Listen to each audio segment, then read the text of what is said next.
За хэдүүлээ тэгээд кошийн тэнцэтгэл бишээс эхлэе.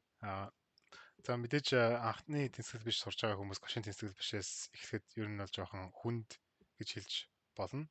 Гэхдээ яг үүндээ тэнцэтгэл биш гэдэг маань кошийн тэнцэтгэл бишгүйгээр ирэхэд бүр ямар ч бодоод авах юм ер нь хэцүү дээ. Тэгээд Адис өрн багшийн номон дээр болохоор илэрхий тэнцэтгэл бишээс эхэлж явдаг. Тэгээд дараа нь бараг 2 дугаар 3 дугаар бүлгээр кошийн тэнцэтгэл биш эхэлж ордог ч гэсэн одоо манай ном маань кошийн тэнцэтгэл бишээс эхэлж байгаа. Тэгээд тэр нь яг юу байдаг вэ гэхээр дээр нэмэх нь B хуваах нь 2 их буюу тэнцүү язгуурдаар А Б гэсэн нэг тийм л юм байна.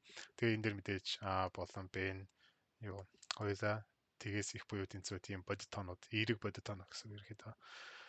За тэгээд энийг л ирэхэд кошийн тэнцэтгэл гэж яриад байгаа.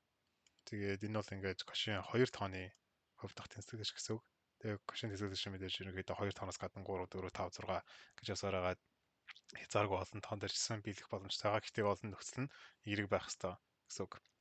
Тэгээ одоо хэвтүүлээ энийг тэгээд батлах гэж үзье л да тий. Баталгаа нь угаасаа амар амархан. Энэ хоёрыг квадрат зэрэг дэвшүүлэнгүүт А дээр нэмэх нь Б хуваах нь 2 Б болно. Тэгээд хоёр талыг нь 2-оор үржүүлэх юм бол энэ дээр би квадратыг мартчихлаа. 2-2-оор биш 2 талын 4-өөр үржүүлсэн гэсэн үг. Тэгэхээр юу болох вэ гэхээр 4 АБ болно. Тэгээ энэ тоог задлахаар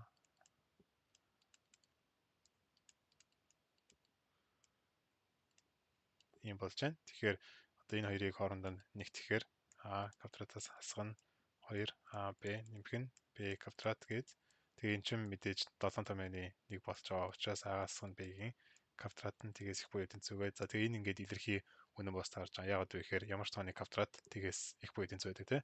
Тэгээд тэнцвэрчэн дээр нэг чухал юм нь одоо энэ чинээс тэнцэх нөхцөл гэж бид нар заавал тэгээ явж явах хэвээр. Тэгээд тэнцэх нөхцөл тэр нь чи юу вэ гэхээр мэдээж А-гаас нь Б-ийн тэнцүү тэгтэй үед тэнцэх ёстой шүү дээ. Энэчнээс тэгэхээр А тэнцүү Б үед тэнцэнэ гэсэн үг. За тэгэхээр кошин тэнцвэр шиг 2 тооны хувьд бид нэг ингээд амархан баталж чаддаг байх нь тэнцэх нөхцөл нь А тэнцүү Б үед тэнцдэг байх нэ. За одоо энэ дээр бас нэг ийм юм гарч ирдیں۔ Хэрвээ А болон Б нь эерэг тоо гэж бид нар нөхцөл өгсөн шүү дээ. Гэхдээ энийг бас заримдаа бид нар ямар үед ашигладаг вэ гэхээр X квадрат дээр нэмэх нь Y квадрат их буюу тэнцүү 2x y гэсэн нэг тиймэрхүү маягаар ашигладаг. Гэхдээ энэ бол x y нь заавал эерэг байх эсвэл хамаагүй эсвэл эргэжж болно, сөрөгчж болно зүгээр бодит тоол байвал зүгээр гэсэн үг. За тэгвэл мэдээж энэ дэр кошин тэнцэтгэл биш худлаа ажиллаж болохгүй гэж бодож болно шүү дээ, тий. Тиймэрхүү юм гарч иж магадгүй яагаад гэвэл энэ эерэг байх албагүй учраас. Гэхдээ энэ бол угаасаа кошин тэнцэтгэл шиг ингэж x квадрат y квадрат гэж гэсэн ашиглаж ерөөдөө хүмүүс ашиглаад байдаг. Яагаад вэ гэхээр x квадрат гэдэг маань өөрөө квадрат юм чинь эерэг байна. Тэгэхээр би зүгээр а-г оруулах болно. Тэгээд b y b гэж y квадрат b гэх юм бол энэ чинь зүгээр шууд а дээр нэмэх нь b. Тэгээ энэ чинь юу язгуурдаар x y гэд болоод ирчихэж байгаа. Энэ нэгсэндээ юу гэсэн үг вэ гэхээр x y нь эргэж байсан, сөрөгч байсан, энэс их байх нь бол баталгаатай гэсэн. Энийг тэгээд одоо модулаас гэсэн үг шүү дээ. Ингээд их байх нь баталгаатай гэсэн үг. Тэгээд заримдаа ирэхдээ тиймэрхүү нөхцөлөөр ашигладаг. Гэхдээ тэр нь бол нэг ховор тохиолдол. Тэгээд заавал эерэг байх албагүй гэдэг нь зөвхөн энэ хэсгээр гэсэн үг юм бол. За тэгээд 2 тооны тэнцэтгэл биш маань ерөөдөө ийм болж таарж байна. Тэгээд дараачийн одоо шууд одоо жишээ рүүгээ орж болж байна. Сот баталгаа руугаа орж болж байна. Гэхдээ би баталгааг нь жоохон байжгаад эхлээний жишээ болгоодчихъя. За саяны жишээн дээр болохоор бид нэр x квадрат нэмэх нь y квадрат 2x y гэдгийг угаасаа гэж шууд баталж байгаа шүү дээ. Угаасаа яагаад вэ гэхээр бидний кошин тэнцэтгэл чинь өөрөө a дээр нэмэх нь b квад нь 2 язгуурдаар a b гэсэн ийм тэнцэглэж байгаа. Тэгэл энэ дээр a b-ийн оронд x квадрат y квадрат оруулж гарч иж байгаа гэсэн үг. За тэгээд бид нэр энэ 2 тон дээр хийсэн ч гэсэн бид нэр олон хувьсгчтэй бодлогуудыг ерөөдөө боддог л та дандаа кошин тэнцэглэшээр. За жишээ нэг a квадратаар нэмэх нь b квадрат нэмэх нь c квадрат нь a b дээр нэмэх нь b c нэмэх нь ca гэсэн бодлогыг бодъё. Тэгээд энэ дээр мэдээж нөхцөл нь бол a b c нь бүгдээрээ эерэг тоо байх хэвээр. За энийг яаж батлах юм бэ гэж те. Энийг батлахын тулд одоо бид нар энийг ашиглаж болж байна. За дурын x, y тооны хувьд ийм байд юм бол энийг ашиглаад энэ доодохыг батлах гэж үзье л да тий. Гэхдээ энэ дээр таар магадгүй гаач магадгүй. Тэгэхээр x квадрат a квадратыг орлуулчих юм бол энэ дээр шууд кошийн тэнцэтгэл биш биччихэнгүүт тий. Энэ 2x y буюу энэ чинь 2ab-гээс их болчихно. Тэнгүүд энэ чинь нэг сонин c квадрат нэмэх нь 2ab болоод энэ чинь ab дээр нэмэх нь bc нэмэх нь ca-гаас их болчихно. Тэгэхээр нэг сонин болцоо явж байгаа бас тий. Тэгэхэд ингэж бодохгүй гэсэн үг. Яагаад вэ гэхээр ингээд та нараа анзарч байвал A, B, C нь ингэж ирэхдээ тэгш эрэхтэй байна гэх юм уу, тэгш хэмтэй байна. Ирэхдээ нэг нь за тэр нь ч буруу ярьлаа л да. Одоо жишээ нь A, B, C гэдэг бол A, B, B, C, C, A гэдэг ямар нэгэн байдлаар өсгүүдийн солиход нэг ялгаа байхгүй гэсэн үг байхгүй. Одоо жишээ нь A, B хоёр үсгийг солонгууд B квадрат нэмэх нь A квадрат нэмэх нь C квадрат тийм үү. Тэгэхээр энэ дээр ч гэсэн B, A нэмэх нь AC нэмэх нь CB гэх яг л адилхан юм гарч ирж байгаа байхгүй энэ бол ихэд дээдтэйгээ. Тийм учраас ямар нэгэн байдлаар энэ бол амар сайн баримталж явах хэрэгтэй дүрмнүүдийн нэг.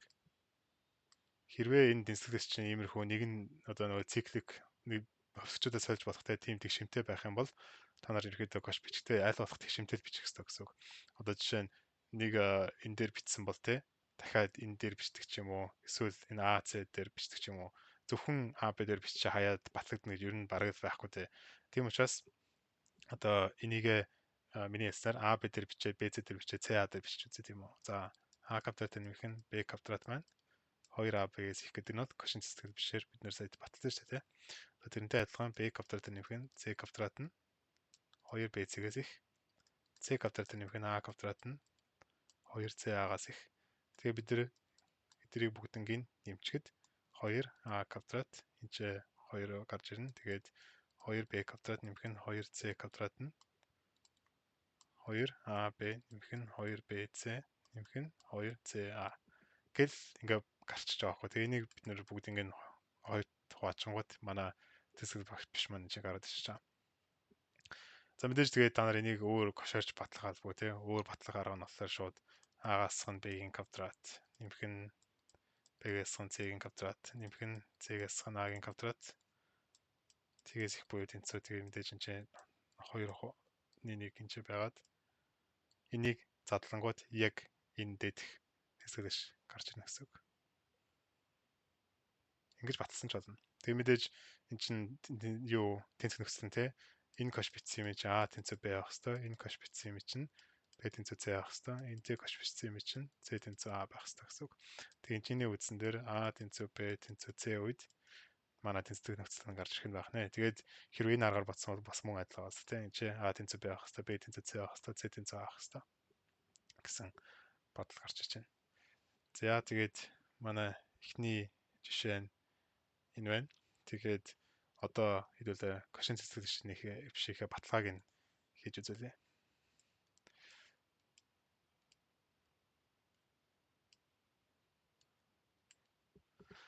За баталгаа.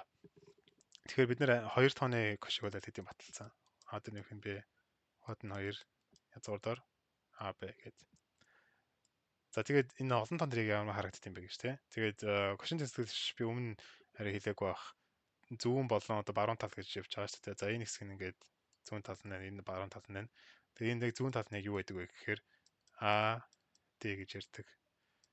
Тэр нь болохоор юу гэсэн үг арифметик дундаж гэсэн үг. Ерөнхийдөө n хөвсөж байх юм бол тэрнийх нь яг л дундаж тоонох гэсэн үг байхгүй тий. Тэгээд энэ баруун тал нь юу гэж ярьдаг вэ гэхээр GD гэж ярина. Тэр нь болохоор геометр дундаж гэж байгаа. Геометр дундаж гэдэг нь болохоор тэр тоонуудыг бүгдийг нь үржүүлээд тэгээд тэр тоонуудын тоонд нь язгуурдаар оруулдаг гэсэн үг. За жишээ нь ABC гэсэн 3 тоо байх юм бол тэрэн дээр кошийн тэнцвэрч нь ямар харагдах вэ гэхээр арифметик дунд чинь зүгээр бүх тоонуудаа нэмээд 3 тоо ачна. Тоонуудын тоо тий. Тэр нь их буюу тэнцүү куб язгуурдаар ABC гэж ингэж гарч ирэх нь. За 4 тооны хувьд тий. 4 тооны хувьд бол тэгээд ABCD гэсэн 4 тоо байх юм бол нэг дөрөвт хуваагаад 4 язгуурдаар ABCD гэсэн ингэж явах нь. За тэгээд 5 6 гэж тэгж усараад n тооны хувьд байгаа ч тий. За ерөөдөө кошийн тэнцвэрлэг шиг батлахын тулд бол бид нэр яг юу батлах хэрэгтэй вэ гэхээр энийг батлах хэрэгтэй. n тооны үед батлах хэрэгтэй гэсэн. Их мэдчтэй явсаар байгаад an гэд n хуваагаад тэрний юунаас их вэ гэхээр n язгуурдаар a1 a2 гэх мэт явсараа n-ий үрж өрөө гэсэн үг. За энийг баталчих юм бол бид нэр Кошийн тэнцэтгэл шиг баталчих жаа. За тэгээ Кошийн тэнцэтгэл бишийг батлах ерөнхий одоо хамгийн түгээмэл аргуудын нэг нь болохоор индукц гэж баталдаг. Гэхдээ энэ индукц нь та нарын мэддгээс арай өөр индукц байх болно. Гэхдээ тэрийг бид нэр хэдүүлээ батлах гэж оролдоно. Ерөөдөө тийм хэцүү биш. Гэтэл ер нь жоохон өөр ойлголт орж ирэх хэрэгтэй. За бид нар юу мэдэх вэ? Эхлээд юу мэдэх вэ? Тэ? Юу мэдэж байгаа вэ гэхээр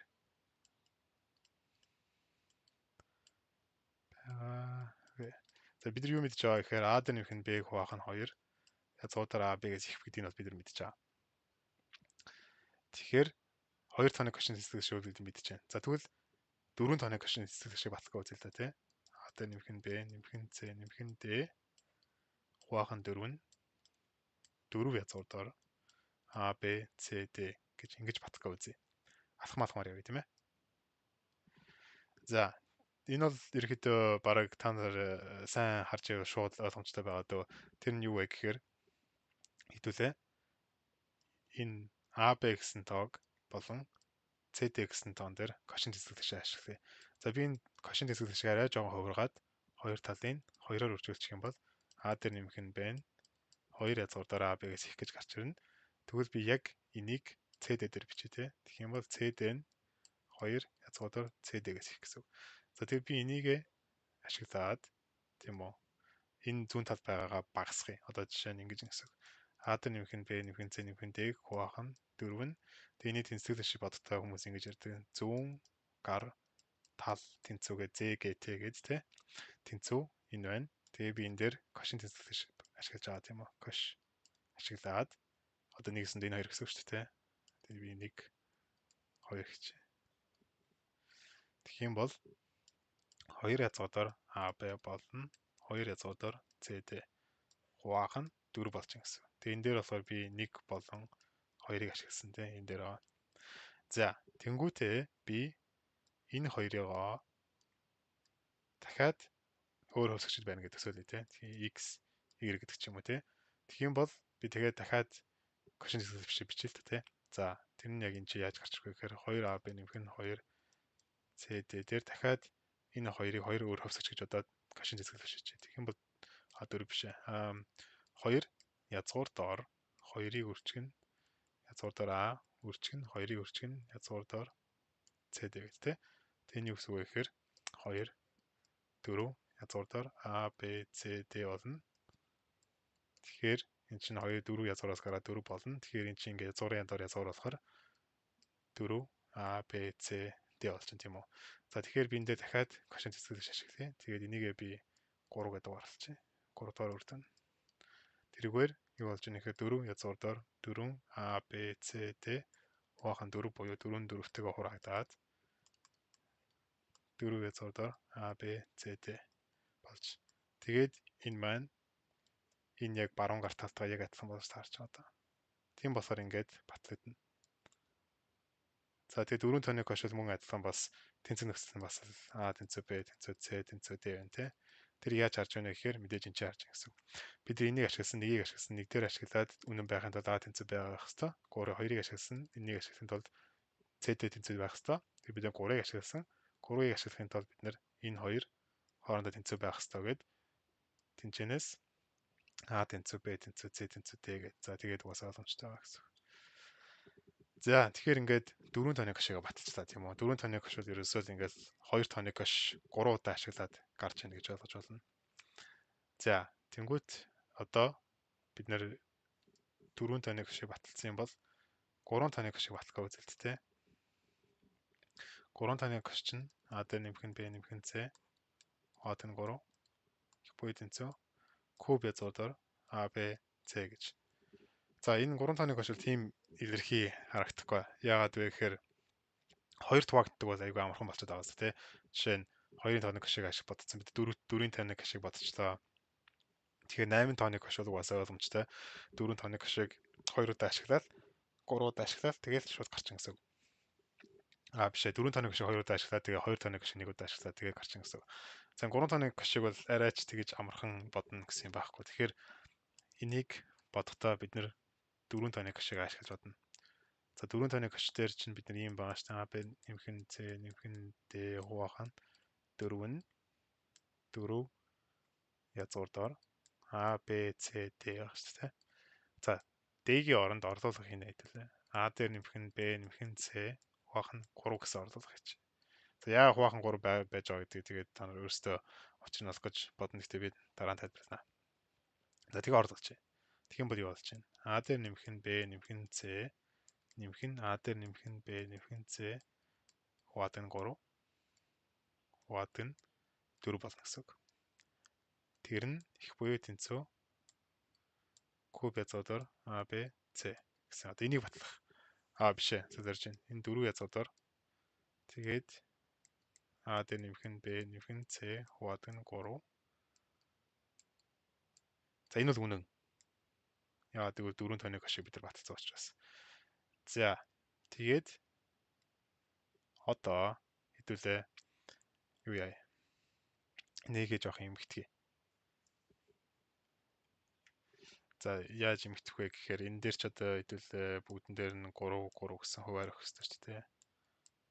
3 гэсэн хуваар өгөн. Тэгэхээр чинь ерхэд юу болж байна гэхээр 3 хаалтан дотор А дээр нэмэх нь Б нэмэх нь С нэмэх нь А дээр нэмэх нь Б нэмэх нь С хуваад нь 3-ыг өрчих нь 4 болж байгаа гэсэн. Одоо энэ 3 нь доош нь буугаад 4-тэйгээ болоод тэгээд энэ их буюу тэнцүү за баруун гартал нь би хийвэр нь бичиж А Б С А дээр нэмэх нь Б нэмэх нь С болно гэсэн үг ингээд. За тэгээ эн чинь ингээд хурааг одоо ингээд 3 дээр нэг нэмээ 4 болоод 4 А дээр нэмэх нь Б нэмэх нь С тэгээд 4-ийг өрчин 3 гээд энэ 4 4-тэйгээ хураагдаад их буюу тэнцүү 4 А Б С А дээр нэмэх нь Б нэмэх нь С би энэ чинь нийгэмээс бичин чинь хуваахан 3 байж байгаа шүү гэд. За ийм бас харж байна.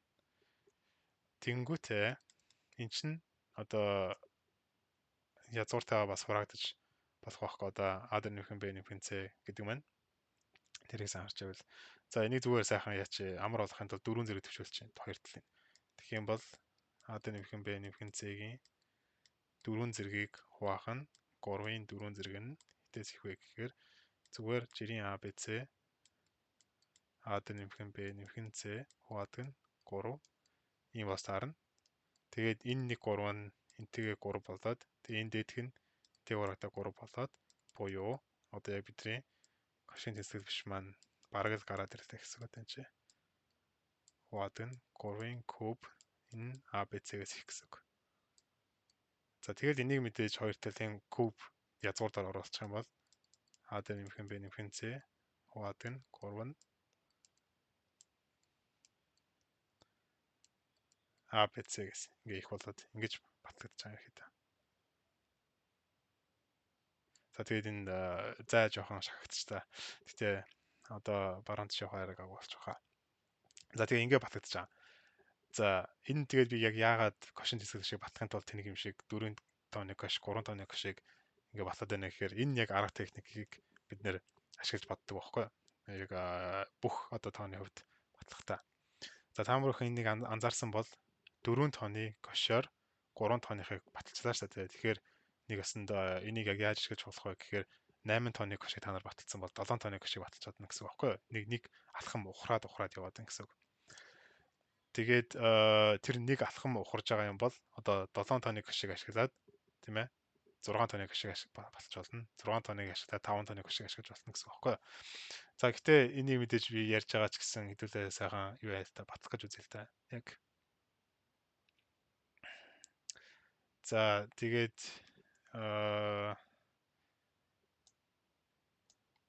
тэрээ сайхан эндээс цэврээс эхлэе.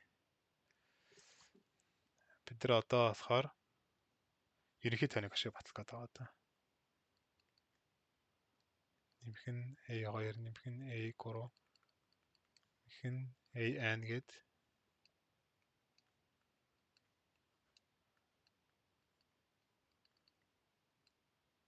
энийг батлах гэдэг зорилго шүү дээ. За.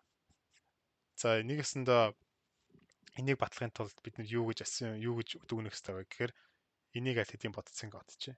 A1 нэмэх нь A2 гэж явсараад AN нэмэх нь AN1 нэмэх нь 1 хуваадаг нь N дээр нэмэх нь 1 N дээр нэмэх нь 1-ийн язгуур A1 A2 гэх мэтчлэн явсараад AN өөрөө орно. Тэгээ AN дээр нэмэх нь 1 бас орж байгаа. За энийг үнэн гэж үзье тийм үү? Үнэн гэж үзье. За тэгээд энэ бол идэвхцийн бодол болж байгаа юм шүү дээ. За энийг үнэн гэж үзье. Тэгэх юм бол энийг ашиглаад өмнөх юм батлаа гэсэн. За тэгээд яг л санийхтай адилхан яг AN дээр нэмэх нь 1-ийг хэдүүлээ. A1 дээр нэмэх нь A2 нэмдэг нь ингэсээр хагаад AN хуваах нь N гэсэн орлуулах юм. За тэгэж орлуулах хийчингүүд юу болох вэ гэхээр A1 дээр нэмэх нь A2 гэх мэтчтэй явсаар хагаад AN болоод нэмэх нь A1 дээр нэмэх нь A2 гэх мэтчтэй явсаар хагаад AN хуваадаг нь N энийг хуваадаг нь N дээр нэмэх нь 1 болж байна. За тэгээд энийг хэдүүлээ хувиргаал та энэ дээр ингээд N дээрэнд орно үржүүлээд өгчээ. Тэгэх юм бол юу болох вэ гэхээр N гэх мэтчтэй явсаар хагаад AN нэмэх нь A1 A2 гэх мэтчтэй явсаар хагаад AN болно. Тэгээд хуваадаг нь N дээр нэмэх нь 1 тэгээд үрждэг нь N байгаа. Энэ N-ээр доор нөхсөн болохоор тий. За тэгээ эн чинь ингээд N дээр нэмэх нь 1 болж байгаа гэсэн. Одоо урд нь гарч байгаа. Энэ ингэж багцлаж аваад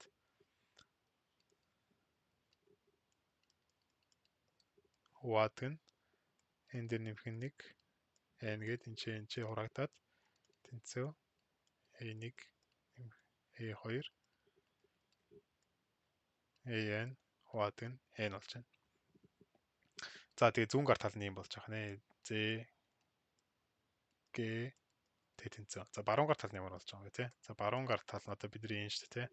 Баруун гар тал нь яг хിവэрэ байгаа шүү дээ. Ер нь бол A1 A2 гэх мэт явсаар хагаад AN тэгээд A1 дээр нэмэх нь A2 гэх мэт явсаар хагаад AN-ы хуваадаг нь N юм байгаа. За тэгээд энэ хоёр талын N дээр нэмэх нь 1 зэрэг төвшүүлээ те. Тэгэх юм бол юу болж байна гэхээр за энийг ингэж A1 дээр нэмэх нь A2 ингээд AN хуваадаг нь N-ий N дээр нэмэх нь 1 зэрэг.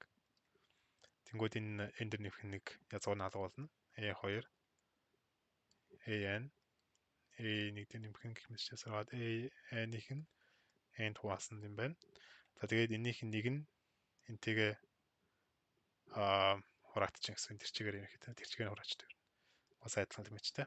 Тэгэж хураагдаад одоо ерөнхийдөө бараг л болчих гэсэн үг тэ. A1 дээр нэмэх нь A2 гэх мэт ч явсаар хагаад AN хуваах нь N N зэрэг нь A1 A2 AN болно. Тэгээ энийг одоо N язгуураар оруулчихгод бидний Кошийн тэнцэтгэл биш маань одоо ингээд гараад ирнэ гэсэн.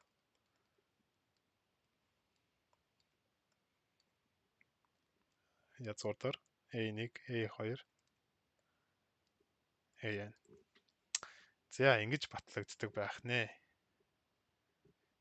Тэгээд энэ дээр яг уу нэг сони юм хийсэн бид нар AN дээр нэмэх нь 1-ийг үнэн гэж үзье гэсэн шүү дээ. Гэхдээ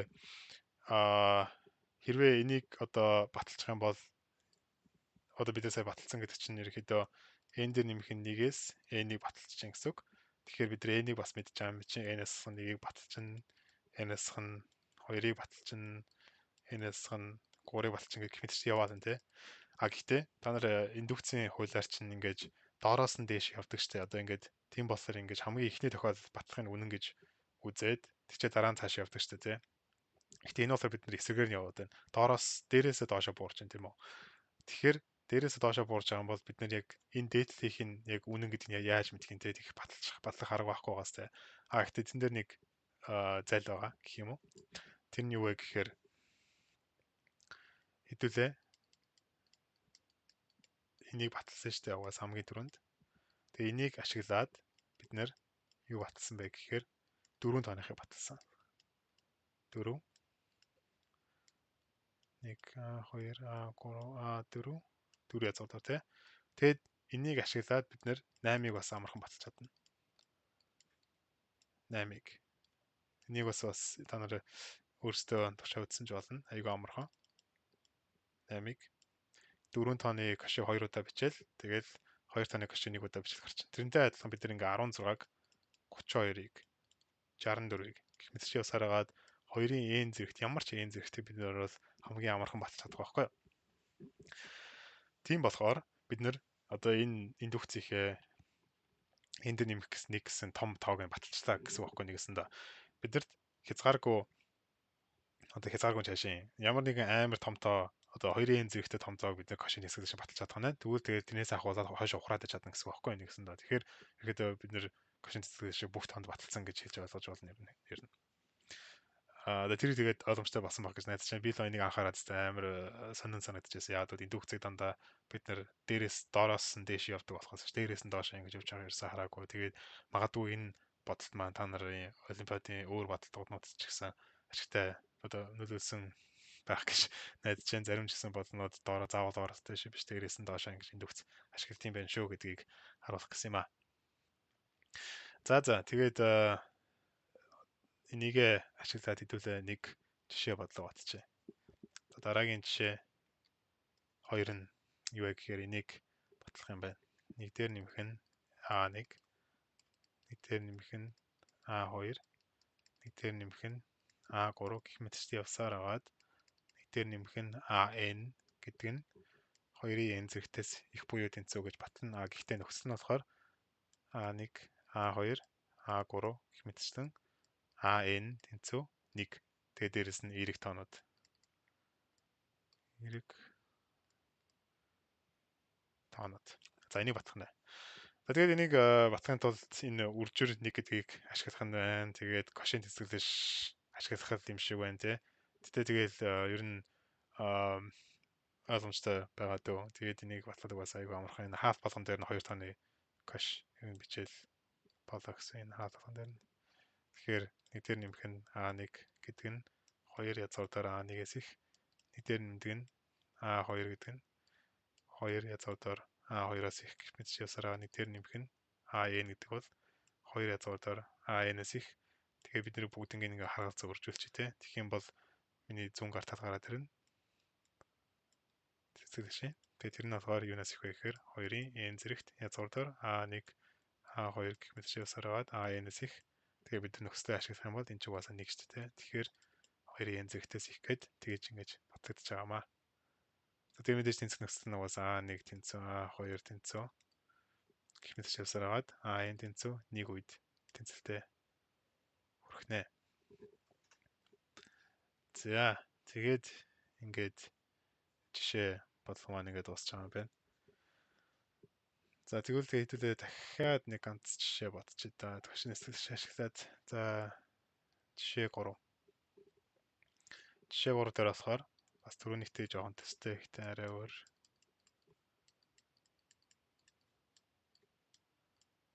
Наймаа ABC гэдэг энийг батлах нь. Тэгээ мэдээж ABC-ний эерэг тоонууд. Эерэг тоонууд. За энийг тэгээ яаж бодлоо гэж те. Яг л санаатай адилхан ингээд хаалт дээр ингээд кошин дисклэж бичсэн гэсэн. А дээр нэмэх нь байна. 2 язгуур дээр AB-гээс их. B дээр нэмэх нь C нь 2 язгуур дээр BC-гээс их. C дээр нэмэх нь A нь 2 язгуур дээр CA-гаас их. Харгалзан үржүүлэлээ. A дээр нэмэх нь B. B дээр нэмэх нь C. C дээр нэмэх нь A гэдэг нь 2-ыг үржих нь 2 үржих нь 2 язгуур дээр AB, язгуур дээр BC, язгуур дээр CA-гаас их. Тэгээ эн чинь юу болж байгаа нэхэр 8. Тэгээд язгуурууд нь бүгдээрээ 2 2 байгаа учраас тийм ээ. Тэгэхээр шууд A, B, C болж тэгээ батлагдаж байгаамаа. Тэгээ мэдээж тэнцэх нөхцөл нь A тэнцүү B тэнцүү C үед тэнцэнэ гэсэн үг. За одоо тэгээд ерөнхийдөө энэ удаагийн дугаар өндөрлөө. Тэгээд дараагийн дугаараас жишээ дөрөөс авахуулаад ярилцъя. Одоо тэгээд та бүхэнд энэ бичлэг ойлгомжтой байсан гэж найдаа. Тэгээд асуух зүйлээ мэдээж чөлөөтэй асуугаарай. Ойлгомжгүй зүйлс байсан бол тэгээд бичээрэй. Дараа уулзлаа. Баярлалаа.